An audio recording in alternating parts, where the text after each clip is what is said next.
Hello everyone, my name is Cortex, and today we got a Huo Qubing Commander guide for all of you. So we're gonna go over his skills, sort of what he does, his talents, all that sort of stuff. Is still worth investing in and everything. So it's gonna be a very in-depth guide about Huo Qubing. So let's get right into it. First of all, he is a cav versatility and skill commander. Now you can achieve gaining his heads through the Wheel of Fortune and through using universal sculptures. So that's the way to get his heads. Now, I want to go over his skills quickly, which his active skill has a 2700 damage factor, he has a 50% march speed reduction, and as you can see, when he's the secondary, he loses half of his damage factor, so you never want to run Huo Qubing as the secondary commander, you always want him as the primary. Now for his second skill, we got 40% attack bonus, and whilst you're outside of your alliance's territory, your cavs gain 15% march speed and deal 5% more damage to archer units. You also have the autumn wind effect, which we have to talk about a little bit. So if this commander's troop has been on the map for more than 30 seconds, has fought in at least one battle already, or has previously triggered the autumn wind effect, for the first 15 seconds after entering combat, their troop deals 30% more skill damage and requires 150 less rage to use active skills. After 15 seconds of combat, their troop deals 10% more normal damage. Now what is autumn wind? Autumn Wind, it resets the rage of this commander's troop, all temporary buffs and debuffs, and the amount of time it has been in combat. Now this is going to be very important for what I'm gonna talk about in just a moment. But yeah, regardless, if you look away from the Autumn Wind effect, so if you've been out on the map for more than 30 seconds and you've fought in one battle already, I mean either or, for the first 15 seconds you gain these buffs. Okay, now his fourth skill, you have a 30% cav defense bonus, you deal 20% more skill damage, and you heal when you defeat an enemy troop. Now when we get to his expertise, this is where it gets interesting. His expertise, so without expertise, this is what we read. This is on his fourth skill. So his fourth skill gets enhanced when you expertise him. So instead of 30% defense, it goes to 35% defense. Instead of 20% skill damage, it goes to 25%. Now, this is the important part. Their troop triggers the Autumn Wind effect and recovers a portion of its slightly wounded units, 3000 compared to the 1500 without expertise, whenever it defeats an enemy troop. And if you remember correctly, Autumn Wind resets the rage, all temporary buffs, debuffs, and the amount of time it has been in combat. And you might have been wondering, when you've been watching this video so far, you can see my Huo is 5555, but I have not unlocked the expertise skill. Now the reason for that is that I don't like resetting my rage when I'm in combat. As you can see, if you kill something and you have the expertise, the Autumn Wind effect will trigger, which is gonna reset the rage of your commander. I don't want that. I'd rather take 5% less defense, 5% less skill damage, and yeah, and less healing, because who cares about healing in a fight, right? So yeah, I'd much rather not reset my rage. So that's why my Huo Qubing is not expertise. Now, most people might wonder, should you expertise him, should you not? And if you already have expertise, then what can you do? So I think it's a lot dependent on playstyle. If you're someone that like fights kind of more slow paced, I'd say, where you like finish off a march, move on to the next one, and so on, I think it's okay to have him expertise as you keep gaining the third skill, right? For the first 15 seconds after entering combat, you have 30% more skill damage and 150 less rage and so on because of the Autumn Wind. So I think it's okay if you're someone that fights more of a slow pace. I think though, if you're fighting in the higher pace fights, or if you're microing your marches a lot, pulling back and forth and so on, I don't think resetting your rage bar at all is good. Because what happens a lot is that you try to go back in because you see your rage bar is almost full, you kill something, your rage bar resets, you don't get to cast, you lose a lot of damage by having that expertise in a lot of cases.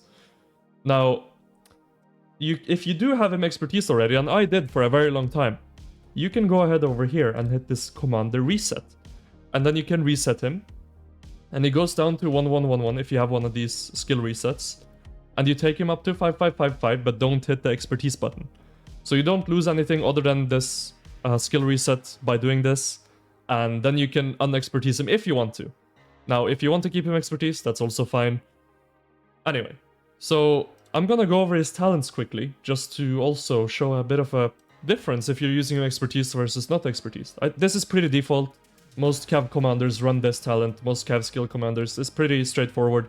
You get the feral nature, a lot of rage, skill damage reduction over here, more rage over here, damage to archers over here. Pretty straightforward. This is what most Cav commanders run for open field. Now, if you do have him expertise, this is an option for you. Now, if this is better than the other three, even with expertise, I don't know. But because of Rallying Cry, the commander deals 15% more damage for the first 10 seconds of a battle. Now, if you recall from reading through Autumn Wind, you keep leaving combat, right? Resets the rage of this commander's troop, all temporary buffs and debuffs, and the amount of time it has been in combat. Which means that every time you kill a march, you're going to proc Rallying Cry, which makes it quite a lot more powerful, right? Although you do lose out on Feral Nature, which is going to make your initial cost slower, but you do get the Autumn Wind effect, which makes it so that you get lower rage requirement on your first cast and so on. So it's a trade-off. Whichever one you prefer, I think is alright. If you want to have him expertise, then run this. If you want to have him expertise, then run this. Or if you don't want to have him expertise, then run this. If you don't have him expertise, I wouldn't run this though. I would run this always if you're not going to expertise him, or if you want to unmax him. Anyway, that's sort of the different variations of Huo. You can run him as an expertise, you can run him without the expertise, and you're kind of fine either way. He's still a very, very good commander. But yeah, anyway. Now for the equipment and the armaments that you want to use on him, it's pretty straightforward. Ringhorn, always the best for most field commanders, if not all. And my gear is pretty basic, pretty low iconic tiers, as you can see. Obviously, you could put in the KVK weapon, KVK helmet, and it would be an upgrade, and obviously get higher iconic tiers. But Cav gear is pretty straightforward for most marches, I'd say. Now for armaments, you want to run Wedge on him. He's a skill damage dealing commander. Wedge is going to make you do a lot of damage. And especially Hunter. Many of you may know, but Hunter gives you a 5% bonus boost to skill damage dealt. And when you're dealing damage to a single target, the damage is increased by 10%, otherwise it's increased by 2%. So Huo Qubing benefits a lot more from this 10% rather than AoE commanders that only get the 2%, right? Because he's a single target commander. Anywho, now we were gonna go over his pairings and what you can sort of run with him. Also some interesting things that you can do in artifact KVKs and so on. So let's get Cav commander selected here. Now, you want to always run, like I said, Huo Qubing as the primary. You never want to run him as a secondary. Now, his best pairings are, I would say, well, the new and coming Arthur. Obviously, I think Huo Arthur is going, in my personal opinion, is going to be the single best cavalry commander in the game. Now, some people say Joan Arthur and so on, and maybe you're right. But in my estimation, I think Huo Arthur is going to just throw out so many skills, and it's going to do so much damage that, yeah. Huo Arthur, if you're looking for the #1 pair for Huo, I am 99% sure it's going to end up being Arthur. Now, outside of Arthur, another good pair is Huo with Joan. Same kind of concept. Huo does a lot of active skills because he has a low rage requirement from here. He also has a lot of skill damage bonuses, right? So yeah, Huo, Joan, also very, very strong. You throw out a lot of skills, a lot of AoE damage with Joan. And yeah, it's just good. Outside of that, you have Nevsky, which obviously Nevsky goes with basically any Cav commander and you're gonna do well. Huo Nevsky, also very, very powerful combo. But I would say sort of like Huo Joan and Huo Arthur is sort of a tier above the Nevsky pair and also above the Belisarius pair.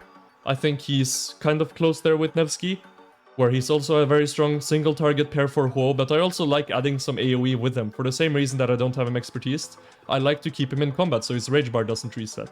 And if you hit another march with your AoE, that means your commander's gonna stay in combat, which means that you can keep your rage bar, right? And so on. So I like pairing him with an AoE commander, which is why Joan is good, Arthur's good, also William is good, if you have William still. I assume most players are gonna swap out William for Arthur if they still have William, or I mean, yeah, I don't know, but yeah, William is an option. It's still strong to this day. But yeah, I'd say it goes Huo Arthur, Huo Joan, Huo Nevsky, Huo Belly, and then Huo William. And I think that's it for his pairs for Cav commanders. Now, with artifacts, there's some interesting things you can do. For example, if we go over to archer commanders here, it used to be back in the day very, very popular, even without artifact at times, to run Huo with YSG, and the reason is obviously YSG does big AoE skill damage, has a big 50, well with artifact this goes to 62% skill damage bonus, and it's just a very, very strong combo. Now, in more recent times, Huo, Zhuge Liang has also been very, very, very powerful. Again, you fire a lot of skills, do a ton of damage, and they both benefit great from each other. So yeah, with Artifact, there's a ton you can do with him. You could even do a Herman to get the poison stacking quicker. Although I don't think Herman's his best pair because Herman has a skill over here that gives you AoE skill damage bonus, which obviously Huo doesn't benefit from. But you can still do it. And for infantry, obviously there's the new and powerful Ragnar Prime. You can run Ragnar Prime as a secondary to Huo with either the artifact in the King of All Britain KVK, the Ragnar artifact, or with our normal artifact. Very, very, very powerful combo. We saw that a lot in our last KVK. Other than that, you can also run Scipio. It's gonna be fine. Now that's it for his pairings, his talents, his equipment, whether you should expertise him or not, his skills, and so on. Now, many people might ask, okay, so how does he rank in comparison to the other Cav commanders? So if we go back over here and look at the Cav commanders. If I had to rank the Cav commanders in order right now, and I'm gonna include Arthur into this, I'd rank Arthur as a tier above everyone. I think Arthur's a cut above every single Cav commander in the game. He's just that strong. Now, right below that tier, I would say Huo and Joan. They sit in the second sort of tier together, below Arthur, I would say. I think they're pretty close in terms of strength. One is a lot stronger at amplifying, which is Huo, low rage requirements, high skill damage bonuses, and high single target damage. Whereas Joan has very low stats, but she pumps out a lot of AoE skill damage, right? So they're kind of different, but they're both very, very strong commanders. Now I'd say the tier right below that is where Nevsky and Belisarius sits. They're both single target commanders. Belly has a very, very strong 12% all damage buff to every single march that you have hitting the same target. So every single march you have hitting the same target is dealing 12% more all damage as long as you have 5+ troops hitting. He also has a rage reduction. So yeah, very, very powerful. Nevsky, again, I'd say is quite similar power level to Belly. Depends on scenario, obviously. And Nevsky has a defense debuff, high skill damage bonus, which obviously Huo likes a lot. Yeah, they're sort of in the same tier, I'd say, below Huo and Joan. And then I'd say William is sort of like the tier below that, and I'm not gonna go on about the rest of the Cav commanders, because I don't think most of them are that viable anymore. I mean, you could put maybe XY in there with William in sort of the same tier. I'd say William is maybe slightly better than XY, but yeah, there's not much difference there. Anyway, that's sort of the investment tier list. So I'd say Huo is still a very, very safe commander to invest into. Because when you're looking at what you should be investing into in Rise of Kingdoms, you have to look at, okay, so if the next Cav cycle comes out and it ends up being OP, who am I replacing? Now, if you're running 2 or even 3 Cav marches, it's not gonna be Huo. He's not going to be the first commander you replace. So I think for that reason, he's still a safe investment. Now, for instance, if we go over to look at a commander like William Wallace, I'm like, yeah, I wouldn't recommend people to invest into him at this moment in time. Because if they release another AoE Smite commander, Liu Che is not going anywhere. So yeah, William Wallace is out if they release another strong field Smite commander, right? So yeah, that's why I would say Huo is still a very, very safe investment compared to other Cav commanders. Outside of Arthur, he'd probably be the first, alongside Joan, the first Cav commander I'd go and invest in. Now when it comes to Belly and when it comes to Nevsky, I would personally probably stay away from expertising them or putting heads into them at this moment in time if you don't already have them maxed. That's it for this video, and I hope you guys enjoyed it. If there's any other commanders that you want to see, please drop them down below. I plan to make this sort of like a weekly thing where I do go over a commander and do a full review of them, try to explain their pairings, their skills, and so on. So if you enjoyed this type of content, please drop a like down below. Consider subscribing to the channel. Also, we just hit 6,000 subscribers, so I'm really, really happy about that, and I really want to say thank you to you guys for supporting me on this journey. And yeah, I'll see you all next time. Drop a comment down below. What do you think? And yeah, have a good one. Bye-bye.